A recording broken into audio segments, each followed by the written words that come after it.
Buenas tardes, mi nombre es Ricardo Villafuerte Osorio, estudio en la Universidad Virtual del Estado de Guanajuato, la licenciatura en Derecho, mi matrícula 200-143-12. El reto es el número 2, la jurisprudencia del módulo Unidad 2. Mi asesor, Sofía Pérez Fuentes Sacramento.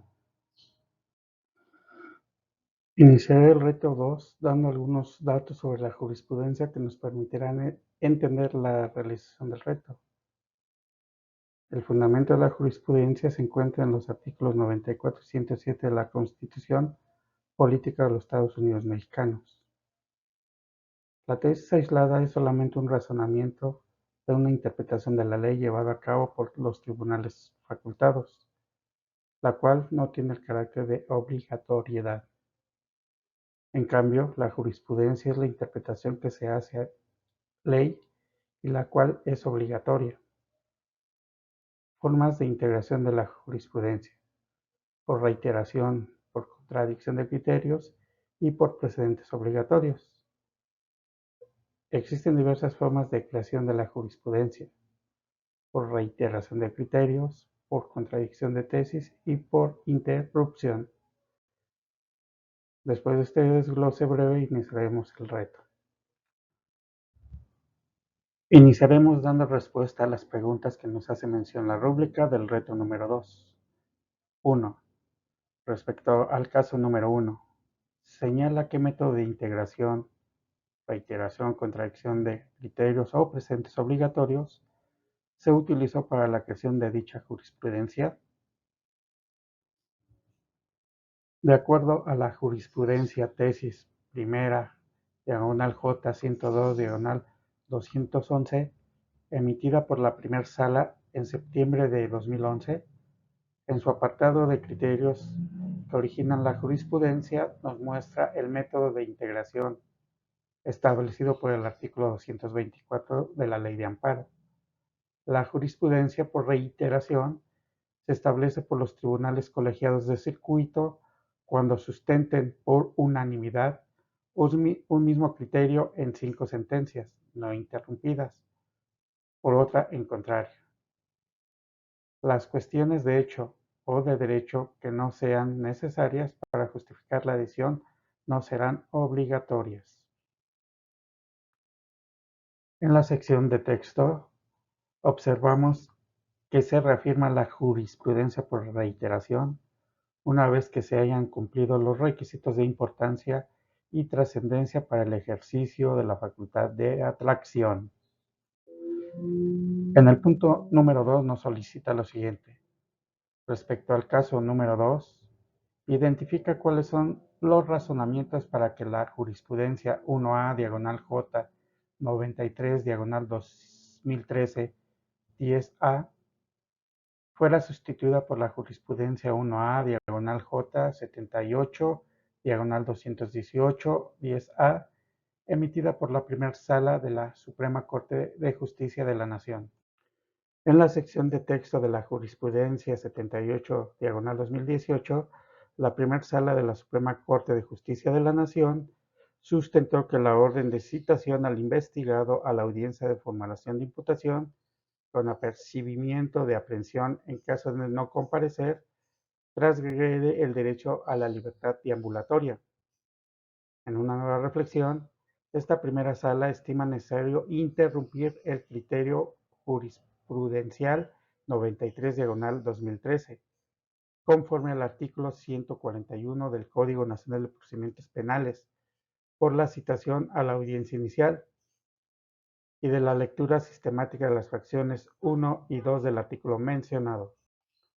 La contradicción de tesis 141, diagonal 2018, sustenta las formas en que se establece la conducción del proceso.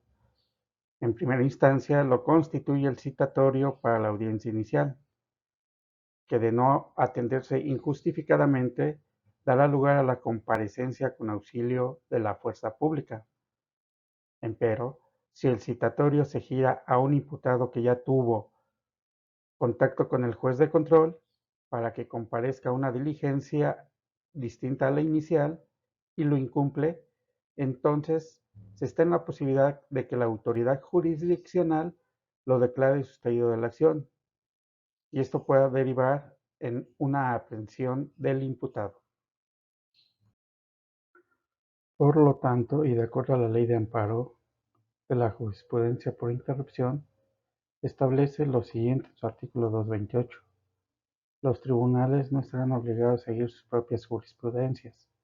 Sin embargo, para que puedan apartarse de ellas, deberán proporcionar argumentos suficientes que justifiquen el cambio de criterio. En ese caso, se interrumpirá la jurisprudencia y dejará de tener carácter obligatorio. Por lo tanto, el viernes 7 de diciembre del 2018, a las 10:19, una vez que fue publicado en el Semanario Judicial de la Federación, se interrumpe el criterio sostenido en la jurisprudencia primera diagonal J 93 diagonal 2013, por lo que a partir del lunes 10 de diciembre del 2018 deja de considerarse aplicación obligatoria. En el punto 3 nos dice, respecto a los casos 1, 2 y 3, indica en qué época del Semanario Judicial de la Federación fueron publicadas las jurisprudencias. Como podemos observar en la sección de precedentes, en el primer caso fue la 9ª época, en el segundo caso en la 10ª época y en el tercer caso en la 9ª época del Semanario Judicial de la Federación. En el punto número 4 nos dice, en el caso número 3, señala para qué autoridades es obligatoria la aplicación de dicha jurisprudencia. En la sección de precedente observamos que es una jurisprudencia constitucional emitida por el Pleno por unanimidad de 10 votos y con fundamento en la Ley de Amparo establece en su artículo 217 la jurisprudencia que establezca la Suprema Corte de Justicia de la Nación será obligatoria para todas las autoridades jurisdiccionales de la Federación y de las entidades federativas, con excepción de la propia Suprema Corte. En la pregunta número 5 nos dice, en el caso número 1, identifica si se cumple con el requisito establecido en el artículo 223 de la Ley de Amparo, respecto a los votos que deban emitirse para su aprobación.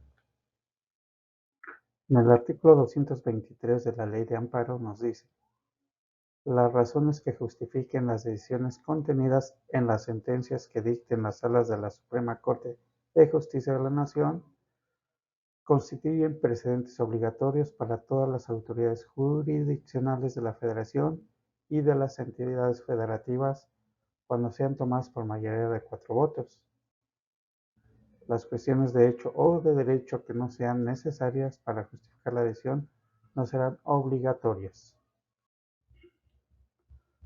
Como podemos observar, en la sección de criterios en la tesis primera, diagonal J102, diagonal 2011, las resoluciones que dictan las salas de la Suprema Corte de Justicia de la Nación justifican las decisiones contenidas en las sentencias, es decir, que en las 5 resoluciones cuentan con los 4 votos que establece el artículo 223 de la Ley de Amparo.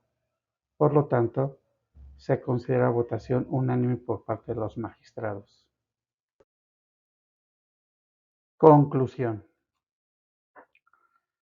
La jurisprudencia constituye una fuente formal del derecho y tiene efectos obligatorios.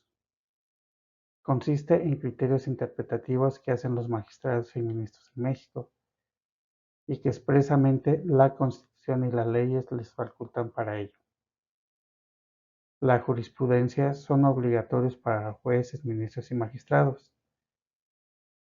La jurisprudencia puede complementar y puede suplir ciertas lagunas que pudiera tener la ley. Por lo tanto, el licenciado en Derecho, al considerar que es una fuente del derecho, deberá estar al pendiente del Semanario Judicial de la Federación, con la finalidad de tener precedentes que la Suprema Corte de Justicia de la Nación emita en los criterios interpretativos en un caso concreto.